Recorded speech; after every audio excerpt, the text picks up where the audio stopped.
Sa buhay ni David, maagang nagumpisa ang Panginoon sa kanyang buhay. Maaga siyang nagpakilala at nagpakita ng kanyang kapangyarihan. 1 Samuel 16:11-12. Do you have any other sons? Yes, Jesse answered. My youngest son, David, is out taking care of the sheep. Send for him.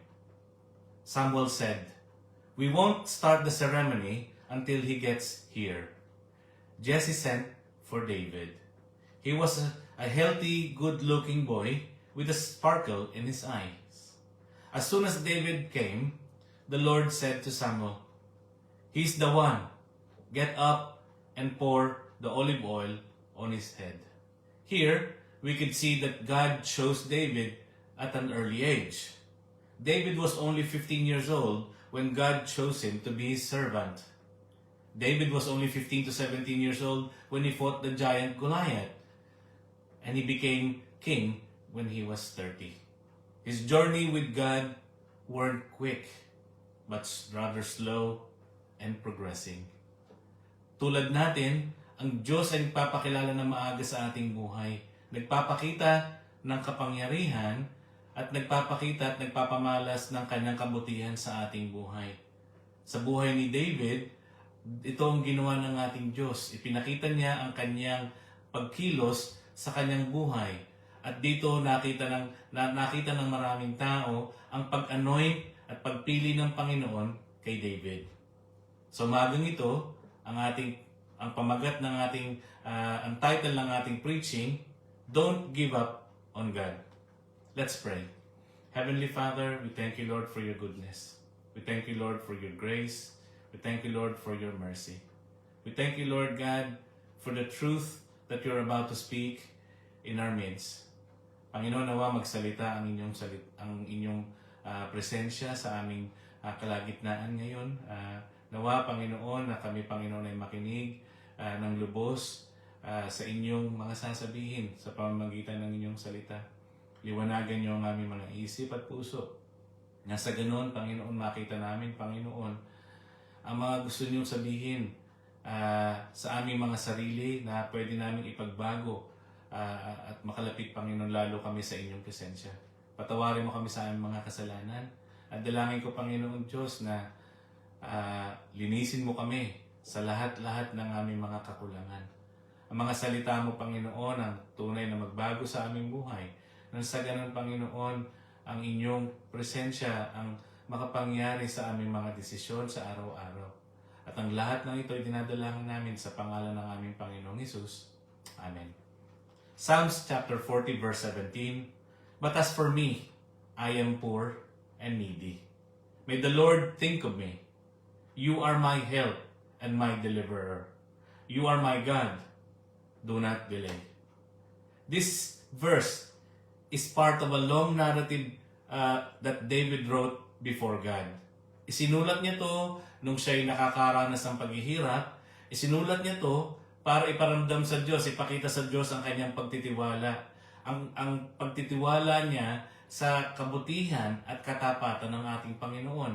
Dito rin nakapaloob sa kanyang mga sinulat ang kanyang pagpupuri sa ating Diyos na ito ay karapat-dapat gawin ng tao para magpasalamat sa katapatan ng Diyos na ipinapakita sa buhay ng tao araw-araw. In this psalm, David has expressed his trust and confidence in God. Psalms 40 verse 1-8, I waited patiently for the Lord. He turned to me and heard my cry. He lifted me out of the slimy pit, out of the mud and mire. He set my feet on a rock and gave me a firm place to stand. He put a new song in my mouth, a hymn of praise to our God. Many will see and fear the Lord and put their trust in Him. Blessed is the one who trusts in the Lord, who does not look to the proud, to those who turn aside to false gods. Many, Lord my God, are the wonders you have done, the things you have planned for us. No one can compare with you. Were I to speak and tell all your deeds, they would be too many to declare. Sacrifice and offerings you did not desire, but my ears you have opened. Burnt offerings and sin offerings you did not require. Then I said, Here I am, I have come. It is written about me in the scroll. I desire to do your will, my God. Your law is within my heart. Napakagandang mga sinabi ni David sa kanyang pakikipag-usap sa ating Diyos, sa kanyang pagdadalamhati, sa kanyang paghihirap. Nakuha pa niyang sabihin ng mga salita na ito sa pagpupuri, sa pagtitiwala sa ating Diyos. Here we could see that God is that David is describing God, that God is trustworthy. In his prayers, we knew that he was expressing that God's response may not be quick. Hindi madaling sumagot ang Panginoon, hindi laging mabilis sumagot ang Panginoon, and so therefore, he needed to wait on God. He waited patiently for God. But here, as he gave his prayers to God, he knew that God would hear him. And indeed, God heard him. He trusted God that God would hear his prayers. And God heard his cry. This tells us that David has poured everything to God with his cry and tears of desperation. Yung luha pa lang ni David nangungusap na sa ating Diyos. Yung luha pa lang ng kanyang pagdadalamhati, ng kanyang paghihirap, enough na para sumagot ang Diyos sa kanyang mga nararanasan sa buhay. Yung paghihirap na kanyang nararanasan, na darama, na experience sa kanyang buhay, enough na para siya ay natumulo ang kanyang mga luha at magsabi, Lord, I need your help. Psalms 56 verse 8, You keep track of all my sorrows. You have collected all my tears in your bottle. You have recorded each one in your book. Yung ating daw mga luha, enough nang magsalita sa ating Diyos na tayo'y nahihirapan. At ito'y nakikita niya, at ito'y nararamdaman niya na nagsasabi sa kanya na, naghihirap ang mga tao. Naghihirap sila at nararanasan nila ang paghihirap sa kanilang mga buhay. At yung luha nila, enough nang magsabi na sila'y nangangailangan ng tulong. Isaiah 53 verse 4, Yet it was our weakness he carried. It was our sorrow that weighed him down. This was a prophecy that Jesus is coming to be the Messiah, the Savior of the world. And here, every sorrow, every pain will be given to him. He will be the one carrying the pain and sorrow that we are supposed to carry. Dinala ng ating Panginoong Hesus, binitbit ng ating Panginoong Hesus ang ating mga paghihirap, and therefore we could call on Him, we could ask for His help. And God did hear David's cry. And when God heard his cry of help, God lifted him up. Si David, nasa slimy pit siya. Yung kanyang paghihirap is like a very difficult situation wherein it's difficult to get out of. Mahirap umalis, mahirap ma-solve ang kanyang desperation sa kanyang buhay, na talagang napakalalim ng kanyang paghihirap at sakit. He needed help for him to be lifted up. And who alone can lift him up? Of course, it is God. Because David called God for help, signifying his surrender and humility. A pit of desperation and hopelessness. It's like a mud that you cannot get out of. It's like a personal, emotional, or mental struggle. Yung nahihirapan tayo sa ating mga paghihirap, sa ating pag-iisip. Yung nahihirapan tayong tanggapin yung ating mga nararanasan, at minsan nagtatanong tayo, Lord, bakit ako? O bakit ako naghihirap? O bakit ako nakakaranas ng paghihirap? At minsan ito'y pumapasok sa ating isip at mga puso, at minsan tinatanong natin ng Diyos. At ito ang nagiging dahilan kung bakit nahihirapan tayong makaahon. At kung hindi tayo makaahon, ang Diyos ang bibigay sa atin ng pagkakataon na tayo makalampas sa paghihirap na ito. Katulad ng isang bata na siya umiiyak sa kanyang magulang at humihingi ng tulong. Yung iyak ng bata na yon ay enough ng dahilan para ang kanyang magulang ay sumaklolo sa kanyang anak. James chapter 4 verse 10. Humble yourselves before the Lord, and He will lift you up. When we cry help to our God, we are actually saying to God, Lord, we cannot do it on our own. We're helpless. We're actually submitting and humbling ourselves before God, accepting our frailties, our inadequacies, our insufficiencies, yung tayo'y may kulang, at ang Diyos ang pupuno dun sa makakakulangan natin.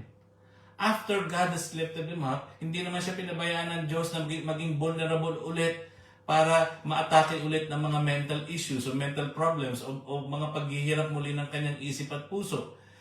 God secured him. He has set his feet on a rock and gave him a place to stand.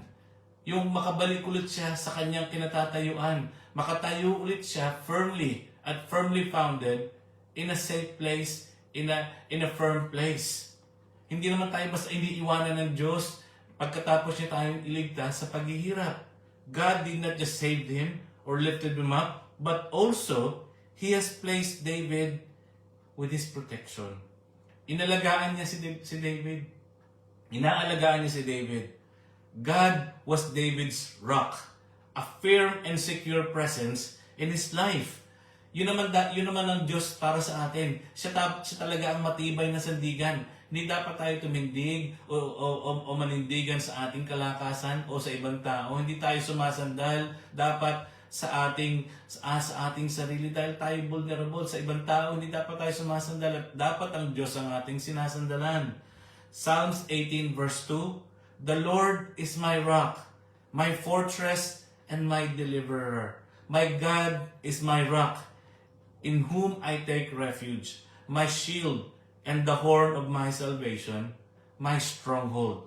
Ang ating Diyos ang ating kalakasan. Ang ating Diyos ang ating tagapagligtas at siya lang ang magliligtas sa atin sa lahat ng ating mga hinaing, sa lahat ng ating mga paghihirap. Minsan iniisip natin na kaya natin on our own at madalas tayo dadako sa ating kasukdulan at doon lang tayo makakaranas ng ating katotohanan sa ating sarili na matatanggap natin, hindi ko nga pala talaga kaya on our own. Hindi ko nga pala talaga kaya without God. And therefore, when we reach that end point, we should realize and humble ourselves before God and accept that He alone is our stronghold. That He alone is our rock. Madalas tayo mananalangin sa ating Panginoon kung meron tayong kailangan. Madalas lalapit tayo sa Kanya at hihingi tayo ng tulong sa ating mga pangangailangan. Pero pagkatapos natin humingi ng tulong, nakakalimot tayo madalas. Tumatalikod tayo sa Diyos at babalik ulit lang tayo kung tayo mangangailangan sa ating Diyos. Hindi ganun ang Panginoon. Kaya nga nag-inumpisahan niya si David ng early on because it's a relationship. And during David's difficulties, he would turn to God. He would always turn to God. He would always seek God because God is his refuge. And for us, God is our refuge. Also, Jesus is our rock. 1 Corinthians 10 verse 4, and drank the spiritual drink, for they drank from the spiritual rock that accompanied them, and that rock was Christ. Jesus is our rock, the rock of our salvation. Siya ang ating pinananampalatayaan, siya ang ating kaligtasan, siya ang ating Messiah, siya ang ating Savior. Siya yung magliligtas sa atin sa kapahamakan sa ating buhay ngayon. Hindi naman natin kayang iligtas ang ating sarili. Minsan sinusubukan natin, o madalas sinusubukan natin iligtas ang ating sarili sa mga nagagawa nating mga pagkakamali. Pero pag iniligtas natin ang ating sarili sa ating mga pagkakamali, magpapatong-patong lang ang ating mga pagkakamali kasi yun ay nakabase sa ating karunungan at kalakasan. Pero kung tayo lalapit sa ating Panginoong Hesus, bibigyan niya tayo ng daan para tayo makaligtas sa ating mga pagkakamali. At dahil siya ay niligtas, si David ay niligtas ng ating Panginoon, siya ay sumamba. He has given God the praises for God has dealt with these issues and problems. He worshiped God. He has put a new song in my mouth, a hymn of praise to our God. Nakakalimutan natin magpasalamat, na magpuri sa pagkakataon na tayo inililigtas ng Panginoon sa ating mga sakuna sa buhay. Nakakaranas tayo ng pagliligtas ng Panginoon sa araw-araw. For me, on a daily basis, God is my Savior. In the years that I have lived, I have experienced God's salvation in my everyday life. And we should always thank Him for the salvation that we received. Ilang beses na tayong iniligtas ng Panginoon sa disgrasya. Ilang beses tayong iniligtas ng Panginoon sa mga sakuna ng ating mga buhay. Sa mga ulan o bagyo na ating mga nararanasan, lagi tayong nakakatanggap ng pagliligtas. And we don't thank Him enough. We don't praise Him enough. We don't worship Him enough. Because of God's action, David was able to give praise for the unrelenting love and care that God has given him. He was able to sing praises to God who is faithful. Isaiah 44 verse 24, "This is what the Lord says, your Redeemer, who formed you in the womb. I am the Lord, the maker of all things, who stretches out the heavens, who spreads out the earth by myself." Nakakapagpaalala sa atin ng katapatan ng Panginoon sa tuwing siya ay magbibigay sa atin ng pagpapala, ng pagliligtas. Dito natin nakikita na si David ay nakapag-alay ng kanta o awit ng pagpupuri sa katapatan ng ating Diyos. Who will we praise? Ourselves? Ibang tao? Yung kayamanan na meron tayo? Yung kalakasan na meron tayo? God has been consistent in His help to everyone. In everything that He has done, it is for our benefit and for our need. That is who God is.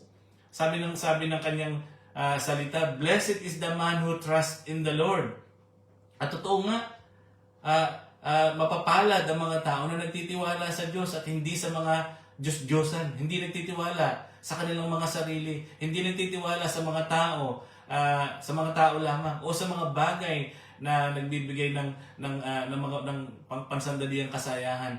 Pero ang Diyos ang totoong dapat pagtiwalaan at mapapalad na nagtitiwala sa Diyos. Kasi ang tao na nagtitiwala sa Diyos ay hindi mapapahiya. Blessed is translated to be happy or joyful. Ikasasaya ng tao na magtiwala sa Diyos dahil ang Diyos hindi nagkakamali. At lagi siyang nariyan at hindi siya nawawala. Minsan titiwala tayo sa tao, pero kaibigan lang natin sila dahil meron silang nakukuha sa atin. Nagtitiwala lang sila sa atin o nandyan lang sila dahil meron silang napapakinabangan sa atin. Pero sa time ng ating need, madalas nawawala yung mga tao na yun. Pero ang Diyos, magkamali man tayo, magkasala tayo, nandyan pa rin siya. He's consistent. He's constant in our daily lives. Because ang sabi niya sa atin, He will never leave us nor forsake us. Isaiah 45 verse 5, "I am the Lord. There is no other God. Apart from me, there is no God." Wala daw ibang Diyos kundi ang Diyos na nasa langit. Walang Diyos na may ibang Diyos na nagdalang ng langit at lupa kundi ang Diyos na ating sinasamba. And some people turn to false gods. Some turn to themselves, to their own selves. Yung iba, may mga Diyos-Diyosan ng pera, Diyos-Diyosan ng katalinuhan, Diyos-Diyosan ng ibang tao. But here, God is saying that those are false gods. And Him alone should we trust. Siya lang ang ating dapat panindigan at sandigan. At dito sa John chapter 17 verse 3, "Now this is eternal life, that we may know the only true God, and Jesus Christ, whom you have sent."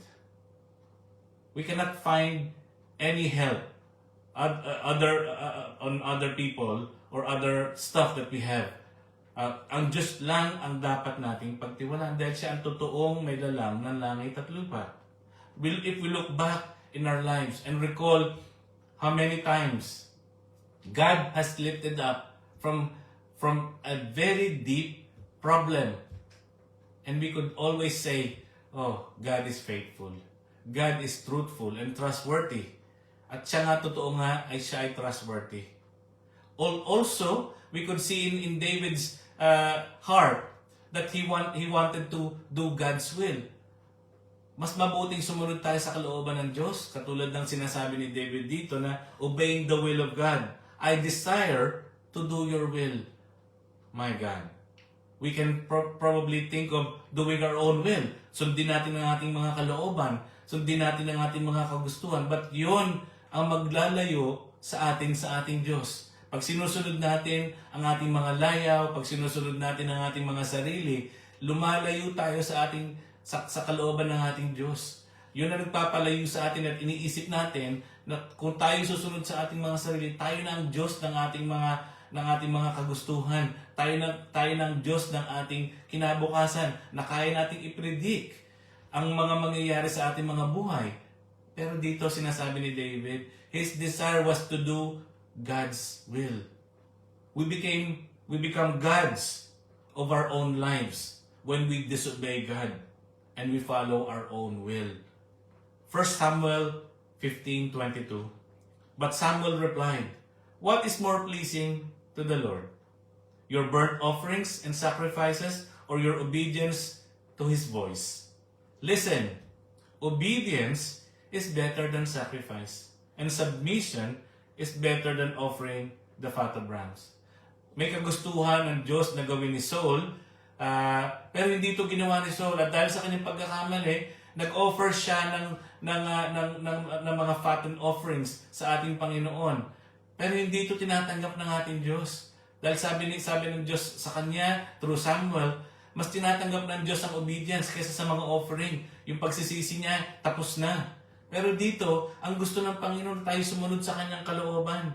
Dito makikita ang totoong gustong sumunod sa kalooban ng Panginoon. In Matthew chapter 7 verse 21, here we could see true and false disciples. Verse 21, not everyone who says to me, Lord, Lord, will enter the kingdom of heaven, but only the one who does the will of the Father who is in heaven. Ang kalooban daw ng Diyos, ang kalooban daw ng Diyos ay dapat sinusunod. Hindi ito binabaliwala, ito'y pinapakinggan at ina-apply sa ating mga buhay. Doon makikita kung sino ang totoong tagasunod. At ang mga hindi sumusunod ay hindi tinuturing ng Diyos na tamang disciple o totoong disciple o tagasunod ng kanyang kalooban. Dito may segregate yung totoong disciple or follower, at dito makikita yung hindi totoong tagasunod ng ating Diyos sa kanilang obedience o disobedience sa kalooban ng ating Panginoong Hesus. Ang sabi ng Panginoong Hesus sa John 4 verse 34, my food, said Jesus, is to do the will of who sent me and to finish His work. Yung daw kanyang satisfaction, yung daw kanyang nourishment, yung nagpapaligaya, yung joy niya sa buhay niya, isundin yung kalooban ng Diyos. At dapat din, yun ang ating nararanasan sa ating buhay. Yung pagsunod sa kalooban ng Diyos, yun ang magbibigay sa atin ng totoong pleasure, ng totoong joy and comfort, ng totoong excitement. Why? Because we are giving pleasure. We are pleasing God because we are actually listening to Him and doing His will in our lives. And this is the satisfaction and nourishment that we can have. Yun ang talaga magbibigay sa atin ng fulfillment if we do the work of God and do His will in our life. Verse 9, verse 9 up to 17 ng Psalms 40, I proclaim your saving acts in the great assembly. I do not seal my lips, Lord, as you know. I do not hide your righteousness in my heart. I speak of your faithfulness and your saving help. I do not conceal your love and your faithfulness from the great assembly. I do not withhold your mercy from me, Lord. May your love and faithfulness always protect me. For troubles without number surround me. My sins have overtaken me, and I cannot see. They are more than the hairs of my head, and my heart fails within me. Be pleased to save me, Lord. Come quickly, Lord, to help me. May all who want to take my life be put to shame and confusion. May all who desire my ruin be turned back in disgrace. May those who say to me, aha, aha, be appalled at your own shame. But may all who seek you rejoice and be glad in you. May those who long for your saving help always say, the Lord is great. But as for me, I am poor and needy. May the Lord think of me. You are my help and my deliverer. You are my God. Do not delay. Sa mga huling talata na ating binasa from verse 9 to 17, here David describes as God who is our deliverer. A while ago, David described as God is trustworthy. Now God is his deliverer. When God delivered David from the deep pit of despair and desperation, now he's about to stand up or to proclaim God's faithfulness, that God saves. Dito pwede na siyang tumayo at tatayo siya sa assembly sa kanyang mga nasasakupan para ipamalita na ang Diyos ang totoong tagapagligtas, that God saves. David stood up in the assembly in his nation Israel to proclaim God's salvation, that God saves. Yun ang dapat nating ginagawa. Yun ang dapat nating ipinapamalita. Kung gaano katapat sa atin ang Diyos, dapat ipinapamahagi natin dito, pinapaalam natin sa mga tao na ang Diyos ang ating tagapagligtas. Para ang credit na papunta sa ating Panginoon. Magtatanong ang mga tao, bakit ka nagtatagumpay? Bakit ka, kahit maraming hirap sa buhay mo, ikaw ay nakakaranas ng pagtatagumpay, at ikaw ay nakakalampas sa mga problema mo. At dapat nating sabihin, ang Diyos ang aking tagapagligtas. Ang Diyos ang nagliligtas sa akin sa araw-araw, kaya ako nagtatagumpay. At sa kanya ang credit. He doesn't keep it to himself. Instead, David shared this to his people about God's faithfulness. He wasn't quiet. Hindi dapat tayo tumatahimik at nananahimik na lang tayo. Dapat binibigkas ng ating mga salita kung paano makapangyarihan ng ating Diyos. Para nakikita ng tao na tayo nakakaranas ng pag-ibig ng Panginoon sa tuwing tayo nakakaranas ng paghihirap. At tayo nakakalampas palagi dahil sa kanyang pag-ibig. At yun ang dapat marinig ng mga tao. Pag nasa ganun, ang mga tao ay makatanggap din ng pag-asa. Na ang pag-asa na nila ay nakatuon sa Diyos, hindi sa mga tao na nakapaligid sa kanila, hindi sa mga tao sa gobyerno, hindi sa mga tao na hindi tumutulong sa kanilang paghihirap, pero ang Diyos ang dapat nilang tignan. Why is it important to share to others? Why? Because that is our duty. Yun ang dapat nating ginagawa. Yun ang kalooban ng Diyos sa ating mga buhay na dapat ipinamamalita natin ang katapatan ng Diyos. That truth is powerful. Psalm 68:20. He is our God, the God who saves. My Lord God saves us from death.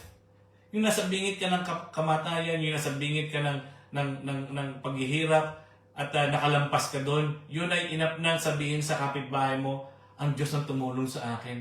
Ang Diyos ang tumutulong sa akin sa bawat pagkakataon na ako ay nasa bingit ng disgrasya o paghihirap o kamatayan. Ako niligtas niya.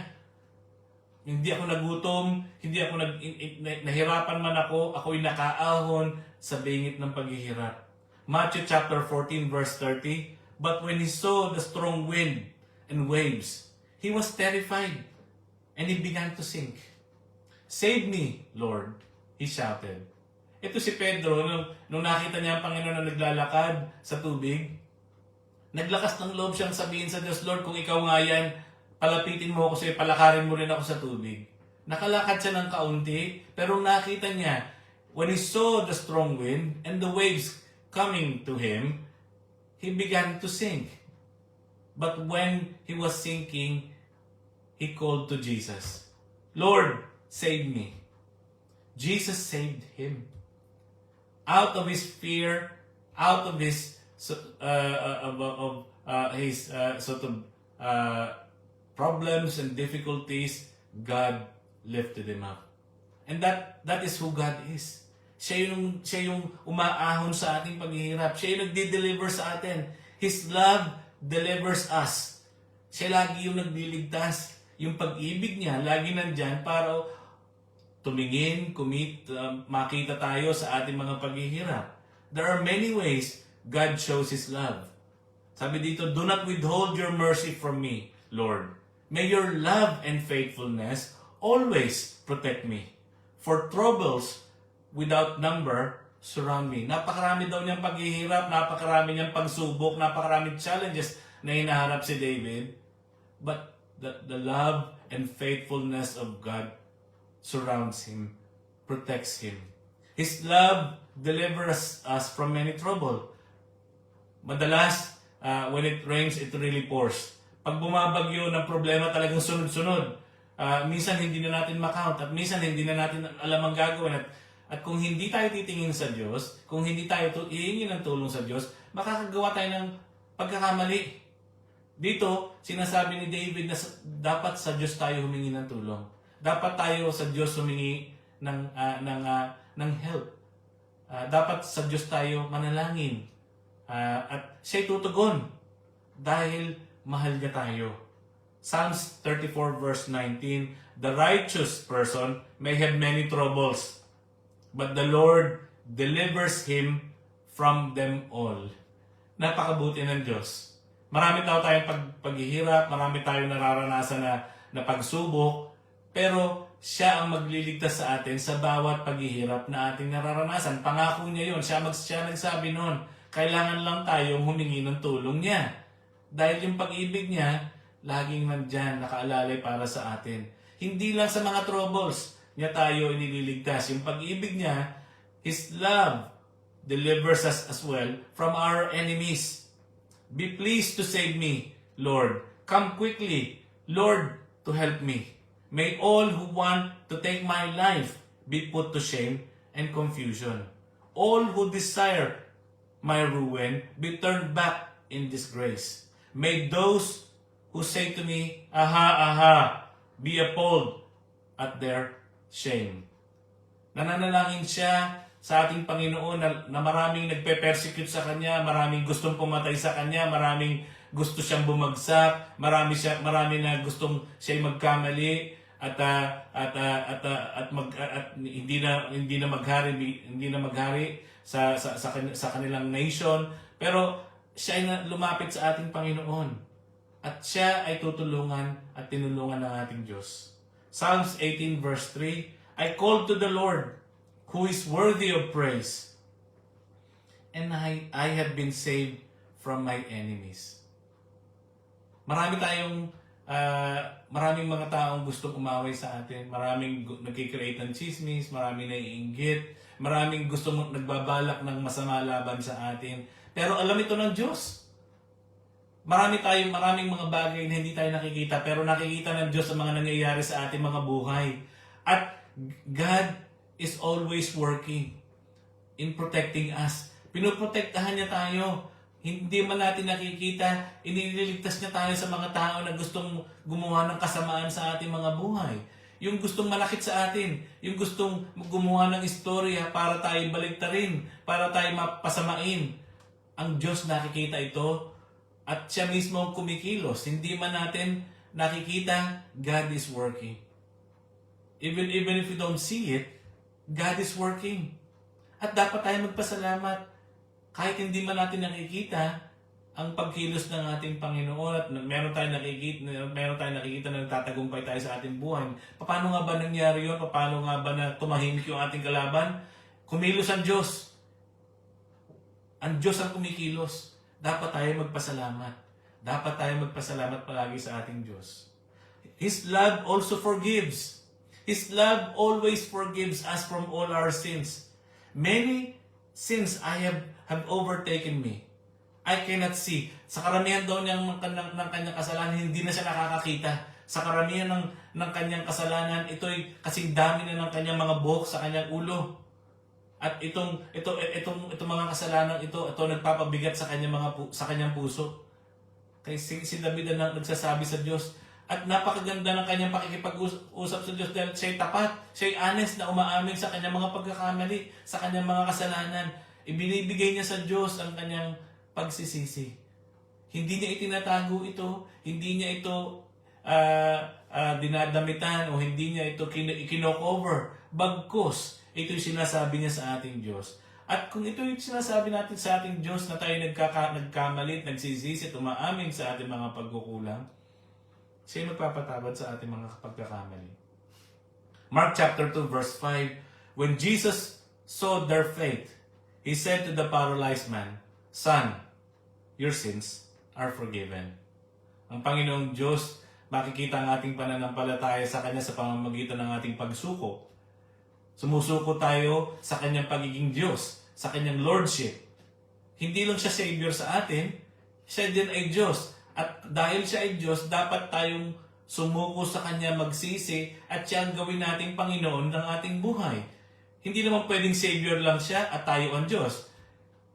Dapat siya ay Savior and Lord. Hindi lang tayo pwedeng humingi ng Kanyang Saviorship at tayo makakapangyari sa ating buhay. Hindi pwedeng mangyari yon.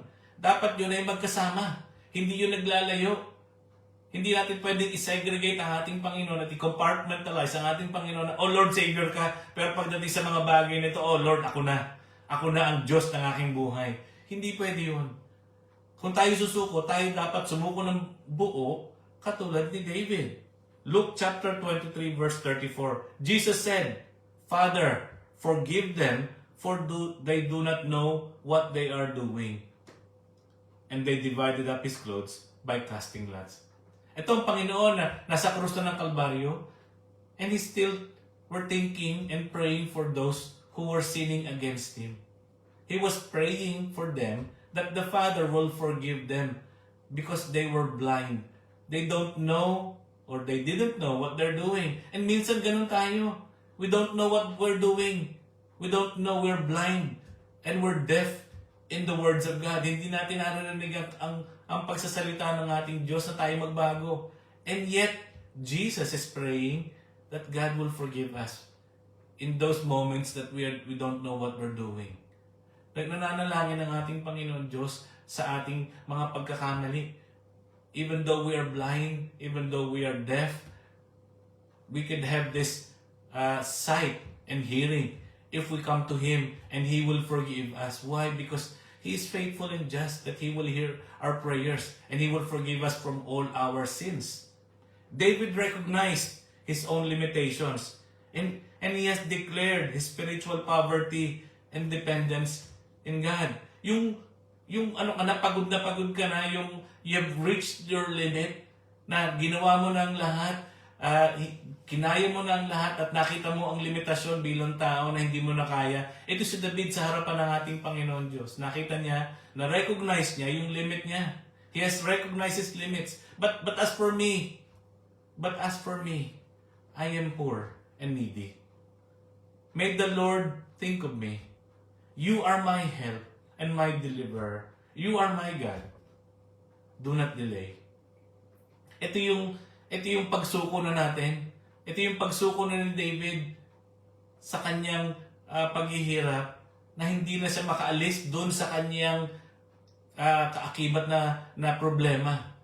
Na tanging ang Diyos na lang ang ultimate hope para siya makalampas o makaahon doon sa kanyang kinakaharap na problema. Matthew chapter 5 verse 3, God blesses those who are poor and realize their need for Him. For the kingdom of heaven is theirs. Naranasan niyo na ba na sumuko na kayo o pasuko na kayo na tanging ang Diyos na lang ang ang kayang tumulong sa paghihirap nyo at biglang nagbigay ang Diyos ng paraan para kayo makatakas, makalampas, o makaahon sa inyong paghihirap. Ang Diyos ang lamang ang tutulong sa atin sa mga ganung pagkakataon. When we recognize that we have reached our limit and feel our neediness in His presence. This is when we acknowledge our poor state before God. We can say, Lord, help. God will help in His timing. Tutulong ang Diyos sa kanyang pamamaraan, hindi sa ating pamamaraan. Kaya dapat tayo maghintay. Pero sa ating paghihintay, meron dapat tayong pagsuko. Why? This is why David was able to experience the joy of serving God. Because repeatedly, paulit-ulit sa kanyang paghihirap, sa kanyang kahirapan, paulit-ulit din sumusubaybay, paulit-ulit din tumutulong ang Diyos. Dahil ang Diyos hindi naman napapagod sa pagtulong niya sa ating buhay. Hindi siya napapagod. At dapat huwag tayo mapagod. At kung napapagod ka na, sasabihin ko sa iyo, don't give up on God. Because God is faithful. Because God is trustworthy. And God is our deliverer. Tayo po'y manalangin. Aming Diyos, aming Ama, salamat po sa kabutihan mo. Hindi man kami, Panginoon, tapat. Hindi man kami, Panginoon, kagaya mo na tapat. Nagkukulang din kami. We fail most of the time. We make mistakes. But time and time again, you have proven, Lord God, that you are faithful, that you are trustworthy, and that you will always deliver us. And we thank you for that. We praise you, O God, and we worship you, O God. We don't thank you enough, Panginoon. Dapat pasalamatan ka namin, Panginoon, sa araw-araw ng aming buhay. Kaya, Panginoon, sa araw na to, sa umaga na to, Panginoon, ibibigay namin sa iyo ang papuri at pasasalamat dahil kayo lamang, Panginoon, ang tapat sa aming buhay. Hindi ka nagkukulang. At kadalasan kami nagkakamali at nagkukulang, Panginoon. Gawin niyo kaming tapat sa araw-araw, Panginoon, dahil tapat ka sa amin. Muli, binibigay namin sa iyo ang papuri at pasasalamat. Karapat-dapat kang dakilain, purihin at sambahin. At inaalay po namin sa inyo ang oras na to, Panginoon, dahil kailangan namin, Panginoon, talaga, Panginoon, ang presensya mo sa aming buhay. Kailang, Panginoon, ang kailangan namin, kailangan sasagot sa aming mga pangangailangan, Panginoon. Dalangin ko, Panginoon, matuto kami, Panginoon, na talagang ikaw ang matutunan, ikaw ang malapitan palagi, at ang salita mo, Panginoon, ang aming maging sandigan. Maraming salamat po, O Diyos. Ito pong samot dalangin namin sa pangalan ng Panginoong Hesus. Amen. God bless you all.